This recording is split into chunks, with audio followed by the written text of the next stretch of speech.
ငွေချိုစိမ်းရတဲ့ဗျာမလည်းလွယ်စရာမလိုအိမ်ရောက်မှပစ္စည်းမှန်ကန်မှငွေပေးရမယ်ဆိုတော့လုံးဝအဆင့်ပေါ့ဗျာနော်ခဏလေးလည်းနောက်တော့ပေါ့ဗျာချုံးမွေပဲနော်ပြီးတော့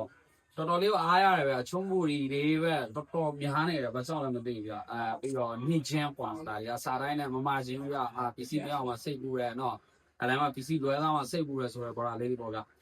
ခဏဒါချုံးမွေတွေပဲအကုန်လုံး rayon ချုံးမွေတွေပေါ့နော် Poco X7 Pro parking စစ်ပါတယ်ဗျာပြီးတော့ Poco F7 ဒီမှာပဲ parking ဖောက်ပြီးတော့လိုရာပေါ်တာလောက်ပေးလိုက်တယ်ပြီးတော့ iPhone 13 Pro တစ်လုံးပါမယ်ပြီးတော့ iPhone 13 company မှာခန့်9လ10လလောက်ကျင်နေတဲ့အလုံးပေါ့နော်ဂျမျိုးလေးဒီမှာရွာပေးတော့ပေါ့မြင်တဲ့အတိုင်းပဲ second တစ်လုံးဝယ်လို့ရှင်လက်ဆောင်လေးတွေကတော့မြင်တဲ့အတိုင်းကာပါရဲ့ခေါင်းရဲ့ချူးရဲ့ပါမယ်လားဖုန်းစပတ်ပါမယ်ဘလို့သူလက်ချက်နဲ့ power bank လေးပေါ့ပြီးတော့ mic ရဲ့ camera mic ဆိုလက်ဆောင်ပစ္စည်း almost 10မျိုး10မျိုးဒီပါလောက်ရမှာဗျာနော်